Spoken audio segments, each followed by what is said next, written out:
Hey folks, my name is Steve Adderhold. I'm your race director for the Sedona races. Welcome to the Sedona Canyons 125 pre-race briefing. We're going to go through a bunch of information for you here that you can either watch this pre-race briefing or you can show up at the start line and check in on Tuesday before the race, and I'll give another pre-race briefing then.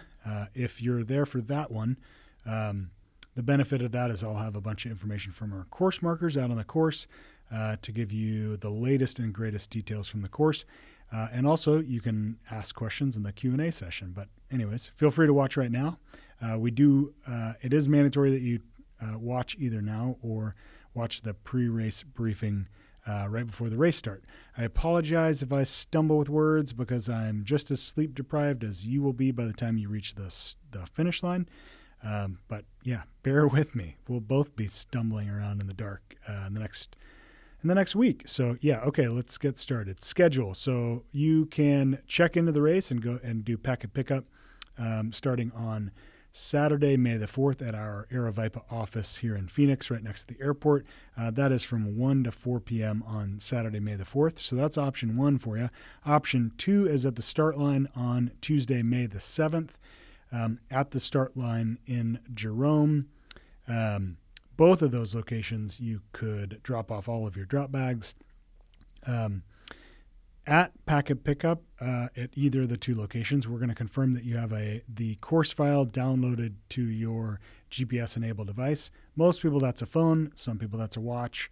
Some people have a handheld GPS device. But whatever it is, you need to have the GPX course downloaded to that enabled device. You need to have race command phone number programmed into your phone. That number is on your bib. We're also going to be sending you a text right before the race to let you know the number for race command. We're going to give you a bunch of goodies for the race, including an awesome backpack, 2 race bibs, and one of those will be on a bib belt. The other one you can put on your pack or really wherever else you want. And you can drop off shoes to be put to lightly used shoes to be put to a good cause for Souls for Souls. I'm going to do on Tuesday that packet pickup at the start line is from 4 p.m. to 7 p.m. 7 p.m. I'm going to do a quick race briefing and Q&A session. And then if you did coordinate a shuttle in advance and already emailed me, we will give you a shuttle ride to your hotel in Jerome. If you haven't emailed me, sorry, the shuttles are already full, so no more in-town Jerome shuttles. You're going to have to hitch a ride with somebody else. The race day, Wednesday, May the 3rd, at 5 a.m., we're going to do pickup of anybody who has coordinated shuttles already and already emailed me. Sent you the confirmation of the time that we're going to be picking you up. 6 to 7 a.m., we're going to issue spot trackers at the start line, and then 7 a.m. mass start. We're going to get going onto the course. Some rules to go through. My preference would not be to have rules for you to be educated adults who are good ultra runners and know what to do out on the course, but unfortunately we have to have rules. So you cannot receive any outside aid along the course anywhere except for at aid stations. So you can't have your crew meet you anywhere outside of aid stations to give you support. You also can't receive any support other than encouragement from a pacer.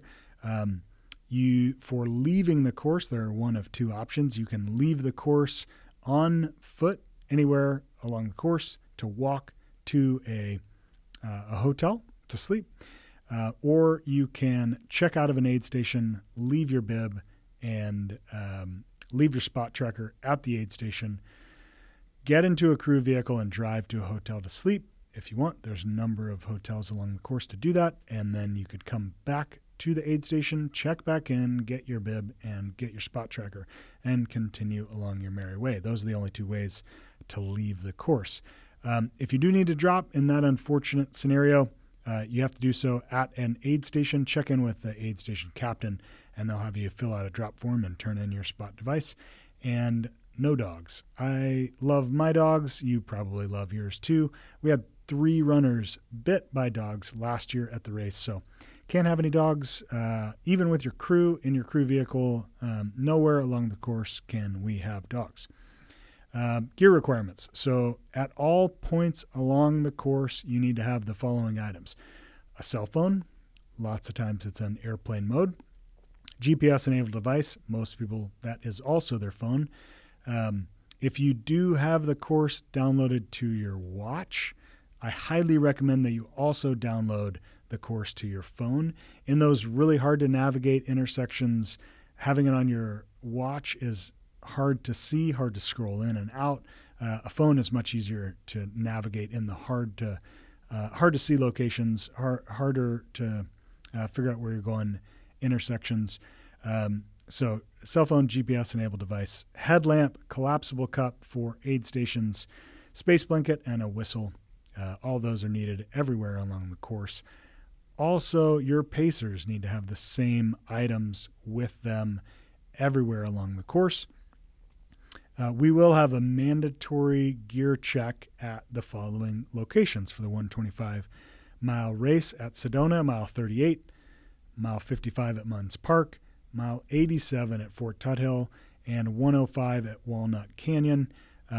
So all of those locations, we will be checking the previously mentioned gear, plus also gloves, warm hat, long sleeve, and an insulatory upper. That's basically a jacket that is not just a shell, but has some thickness to it. And trust me, there are very cold sections at night on the course. We're going to go through those in a minute, where you're going to want that jacket, not just a shell. So we're going to be checking those items at those mandatory gear check aid stations. You must check out of those aid stations and show that mandatory gear, or you will not be allowed to continue along the course.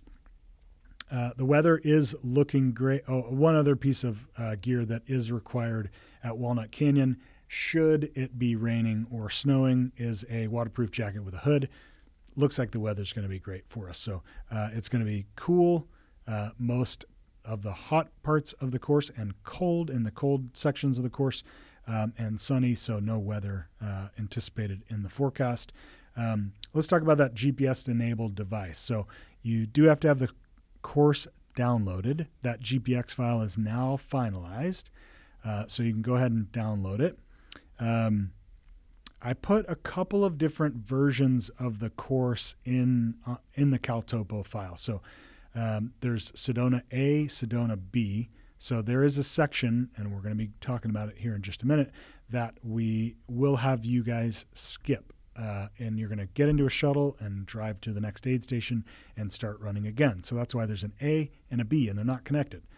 If you're downloading the course file to a watch, most watches will only download one course at a time. So you're going to have to go through the process of downloading a course A, and then as a separate file, a course B, and then have two different files to navigate between in your phone or in your watch. Or there's also a Sedona Canyons 125 joined route, and that is those two sections combined with a straight line joining those two separate sections. You're obviously not going to run that straight line, but that is a way for you to get it on your phone. So all those are updated now and can be downloaded. Drop bags. Let's talk through drop bags. So drop bag, we are asking that you keep it to 60 liters or less. That's about 2 foot by 1 foot by 1 foot, small duffel bag size. You can have a drop bag that goes straight from the start line to the finish line. You could also just utilize one of your drop bags that is going to be dropped at the start line and go straight to the finish line as that drop bag too. Save our staff a little bit of effort to carry yet another drop bag for you. All of the drop bags need to be labeled clearly with your bib number and the aid station name. Don't put the mileage of the aid station on your drop bag. That confuses our volunteers, and they may think that's a bib number and then pull the wrong runner's bib number, and then they show up to the aid station and don't have their drop bag. So please, just your bib number and the aid station name. When you go through each of your aid stations, if you have a drop bag, please, and you've used that drop bag, please move it to the used drop bag pile. If you do that, we can get your drop bag to the finish line before you make it to the finish line, and it'll be waiting for you to take with you.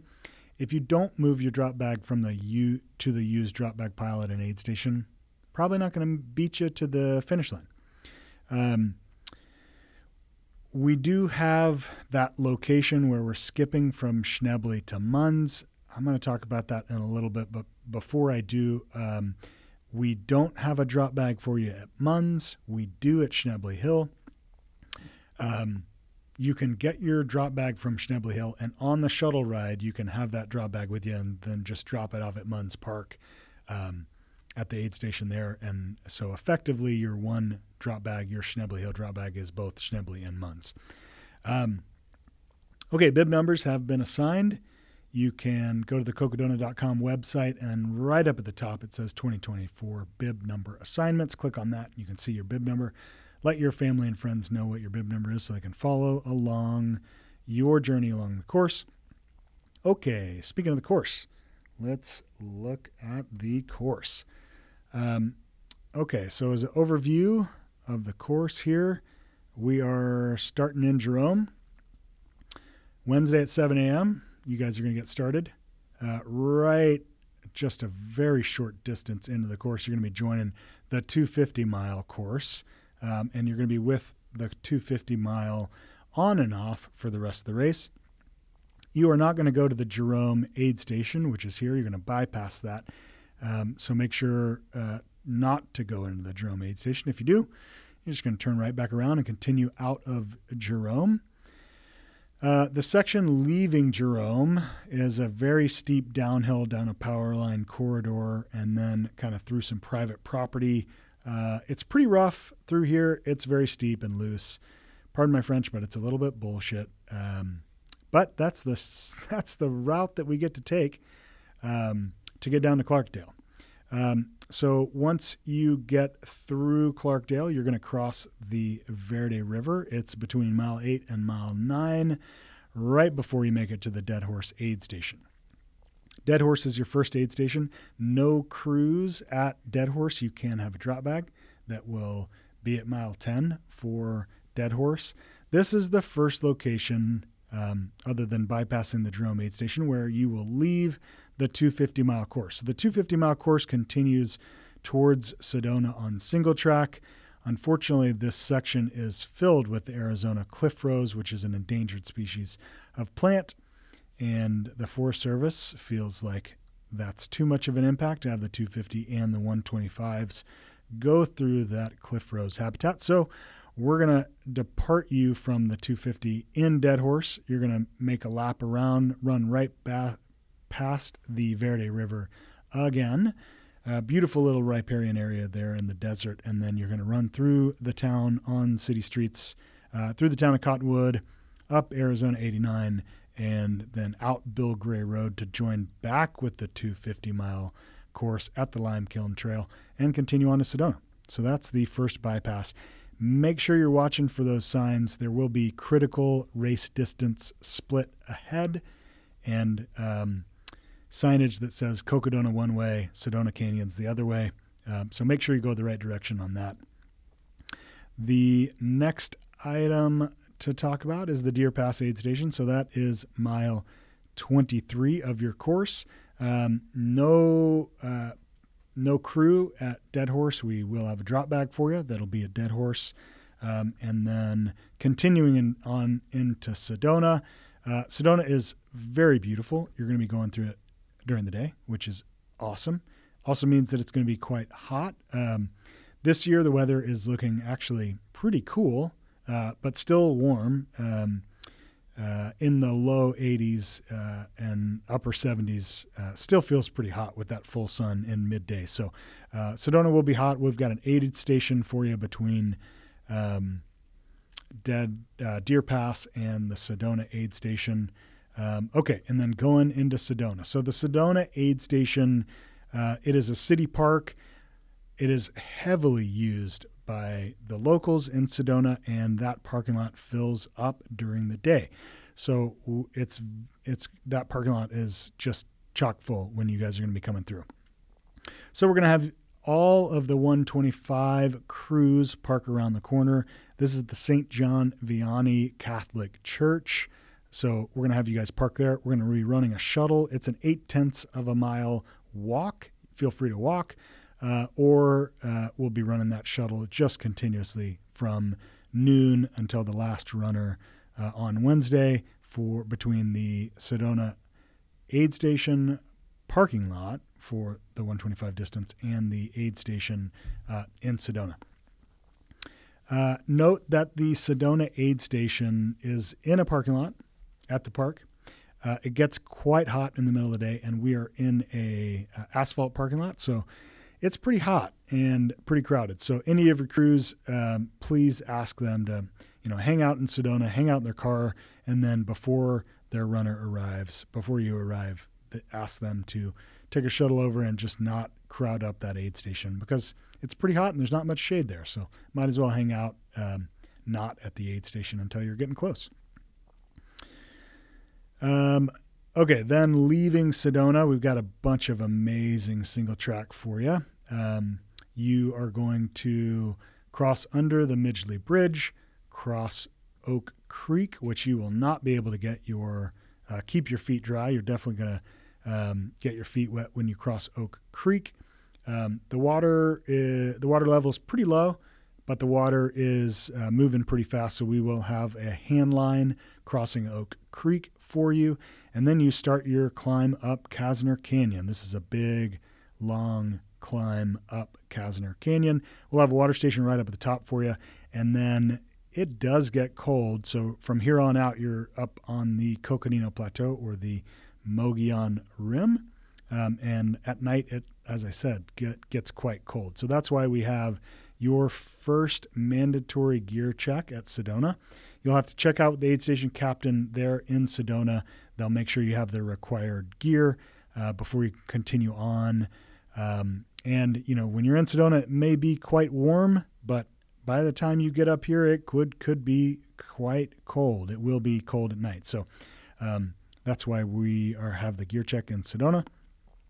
When you get to Schnebly Hill, so this is that section that I was talking about where if you're downloading the joined course file, it's just a straight line connection.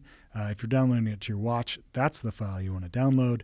If you're downloading it to your phone, you can do the two separate files, Sedona Canyons 125A and Sedona Canyons 125B.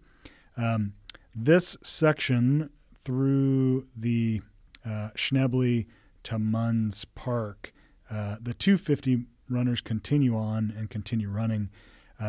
It is a critical habitat for the Mexican spotted owl, which is an endangered species of owl. And again, we are only allowed a certain number of runners to pass through that area.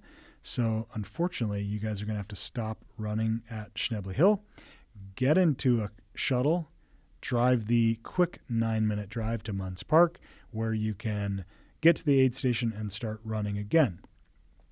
You can take your crew's vehicle or a different crew vehicle from Schnebly up to Munns. You have to check out of the Schnebly Hill aid station when you're ready to leave with the aid station captain. They will check you out, and you can go in your own crew vehicle, or you can wait on our shuttle that's going to be making continuous loops between Schnebly and Munns Park. We're going to record that time difference, so when you leave Schnebly and check out, if you're taking your own crew's vehicle, you get an automatic 10 minutes off of your time, and you do not have to check in at Munns Park. Or if you're riding our shuttle, we're going to record the time that you are checked out of that aid station, and then we're going to record the time you get off of the shuttle. So either way, we've got your time that it takes to get you to Munns Park recorded, and we're going to take that off of your time at the end of the race. You do not have to check in at the aid station at Munns Park because of that shuttle. However, there is a mandatory gear check at Munns Park, so you do have to check out of Munns Park. If you get shuttled up here and you want to take off running right away, go ahead, feel free. check in with the aid station captain to make sure you have the required gear, and then you can take off. If you want to hang out here at Munns Park, there's a sleeping area. There's great food there. Feel free to do that too. You do need to check out when you are ready to leave to make sure you have the required gear when you leave. We have a drop bag location for you at Schnebly Hill. You do not have a drop bag at Munns Park, so you're going to grab your drop bag at Schnebly. You can leave it there at Schnebly if you want, but make sure to grab your required gear, or you can take it with you on the shuttle, bring it to Munns Park, and drop it off at Munns Park. That is, I think I've covered all of the Schnebly to Munns Park shuttle. Okay, leaving Munns Park, you got a little bit of surface streets before you get onto some single track and then eventually onto double track.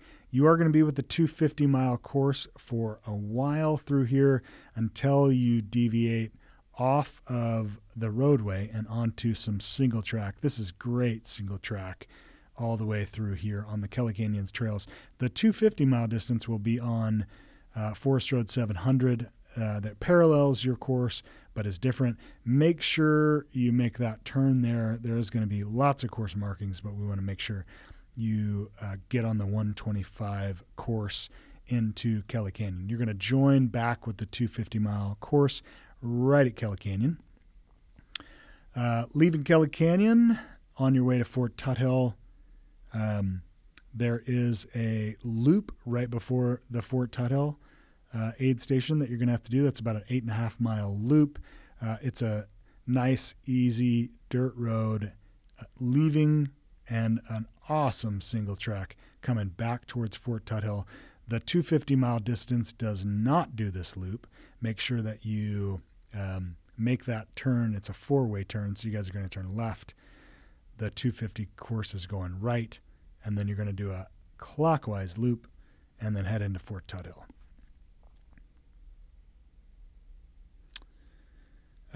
Okay, the Fort Tuthill aid station is the start of the Eldon Crest 38-mile course.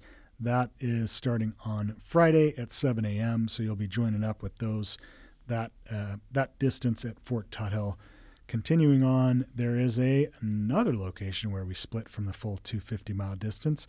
250-mile runners go into, along the rim of Walnut Canyon, making their way to the Walnut Canyon aid station through here. So in that area, there's a bunch more Mexican spotted owl nesting sites. That's an endangered species of owl, as I said before. And we are only allowed a certain number of runners past those nests. So unfortunately, the 125 and the 38-mile route will be running together to bypass that. We got some great section of single track through here. It's partly on the Futz Trail, partly on the Arizona Trail, the Rio de Flag Trail. So great single track through here. And then we get into kind of like a little bit more developed on the outskirts of Flagstaff before joining back with the 250-mile distance and into Walnut Canyon. Okay, Walnut Canyon. We've got another mandatory shuttle for your crews. Crews are going to park in front of the Hobby Lobby at the Flagstaff Mall. Starting at 12 a.m. on Thursday morning. We're going to be running a continuous shuttle back and forth between the Hobby Lobby and Walnut Canyon. So if you do have crew, they cannot drive to Walnut Canyon. They must drive to Hobby Lobby and get a shuttle over to Walnut Canyon. So make sure your crew knows to do that. It's about a 20-minute round trip. So your crew should plan for about 30 minutes in advance of when they see you. So jump on that shuttle and they can meet you at Walnut Canyon. Okay, the last change that we have this year is going up or not going up and over Eldon. The 250-mile distance does not go to the Sandy Seep aid station. They go up and over Mount Eldon to the Mount Eldon aid station. You will not be going that direction. You will be going with the 38-mile course to Sandy Seep at mile 113, and then you're going to be making a loop around almost all the way around Mount Eldon, along the base of Mount Eldon. This section through here on the south end of Mount Eldon, in between Mount Eldon and the city of Flagstaff, there are a ton of trails. Not only a ton of system trails, but a lot of social trails also. So many intersections. So keep your heads up. You're going to be lots of course marking through here with all those trails. There was a change, last minute change from a previous course that deviates here, kind of right on the south end of Mount Eldon. And then you're going to be wrapping around and then joining with the 250-mile course here to head into Buffalo Park. Previous year's course takes another little deviation right at the mouth of Buffalo Park to make leaving Buffalo Park a little bit easier. The reason we had to do this reroute is because of more Mexican spotted owl endangered species have nesting sites up at the top of Mount Eldon. So unfortunately we have to go around, but these are awesome single track trails also. And then you're headed into downtown Flagstaff to finish at Heritage Square. That last little bit into Flagstaff, you can have not just one pacer, but as many people as you want to join you. You do have to follow pedestrian traffic, crossing crosswalks, and wait for traffic. But you can have your friends and family join you for that last little stretch into the finish line. So that is the course. Okay, course markings. So it's standard Aravaipa course markings, which are orange flagging tape with black polka dots with a reflector at the end, or orange pin flags with reflectors stapled to those pin flags. Those are the positive markings. The negative wrong way markings are blue and white checkerboard tape. We will have some intersections marked with arrow signs. So those locations where you're splitting from the 250-mile distance get arrow signs, and a bunch of other intersections get arrow signs as well. Just follow those arrows. And then in town, when you're on pavement, those course markings are going to be pavement stickers. They are about 8.5 by 11 size. They're orange and they have an arrow on them. So go the direction that the arrow points. Course cutoff times. So you guys, for the 125, have a 75-hour cutoff. That is not indicative of how long it should take you. That is matched with the 250-mile distance cutoff time. So you have all the time in the world to finish the race. So if things get going south for you, then take your time, because you got hopefully quite a bit of time to get to the finish line. Those cutoff times are leaving the aid station times, not arriving at the aid station times. You do need to stay in front of the sweep at all times. If you are sleeping in a crew vehicle or somewhere off the course and the sweep passes you, you have been cut off. Speaking of sleep, we do have 3 sleep locations that you can sleep, kind of a new take on the 100-mile, 125-mile distance. Sedona, Munns Park, and Fort Tuthill will all be aid station sleeping areas for you. They're all indoor and heated spaces with cots. So feel free to grab a little bit of shut-eye at those aid stations. At the aid stations, we are cupless for cold drinks, so you need to have your own bladder or soft flask or collapsible cup. For hot drink items like coffee, hot chocolate, soup, ramen, those sort of things, we will have hot cups for you. We have 2 locations on the course where we ask that your crew, if they have any trash and recycling, drop off their trash and recycling. Those are the Sedona aid station and the Fort Tuthill aid station. We ask that nowhere else along the course does your crew drop off trash or recycling. If you, the runner, has nutrition wrappers and stuff, we do have TerraCycling at the aid stations. Feel free to drop that off. But crew vehicle trash recycling is only for Sedona and Fort Tuthill aid stations. Pacers. You can pick up a pacer at mile 55, which is Munns Park. Previously it was Schnebly Hill, but they can really, if they really wanted to start at Schnebly Hill and get in the shuttle with you to go to Munns Park, I guess they could. But they really are just starting there at Munns Park. Pacers do have to have the same required gear that the runners do. and we will be checking that gear at the gear check locations. Every runner in the 125 distance will have a spot tracker on them that is following your real-time location along in the race. Friends and family and crew can follow you along. A link for that live tracking can be found on our website, cocodona.com. Shuttles for the 125. We do have a shuttle leaving Flagstaff. There's a parking area in downtown Flagstaff. That parking area is free. You can park there. That's where the shuttle leaves, takes you to the start line for the Sedona Canyons 125 in Jerome. That takes place Tuesday evening. And then we do have shuttles in Jerome to hotel on Tuesday night and back from hotel for the race start on Wednesday morning. Those are all full, so if you haven't already emailed me and gotten a confirmation for that in-town Jerome shuttle, sorry, you're too late. You're going to have to hitchhike with another runner. And then if you are camping at the start line, that is encouraged and free to camp at the 125 start line in Jerome. You can have a drop bag that goes from the start line directly to the finish line, and parking is available at the start line for the entire week, but know that that start line is locked after hours, just daytime hours it is open. If you see somebody lying on the ground, it's probably a 250-mile runner, and they are taking a nap. Don't wake them up. We are short about 175 volunteers still at this point. So if you have a crew or family member who wants to volunteer, please send them to cocodona.com. There's a volunteer page. They can go sign up for a volunteer shift. If in the unfortunate scenario you do DNF from the race, we would love for you to come out and support the other runners that are still making their way to the finish line. Text Race Command, then get you hooked up with a volunteer shift somewhere on the course. We will be live streaming the event.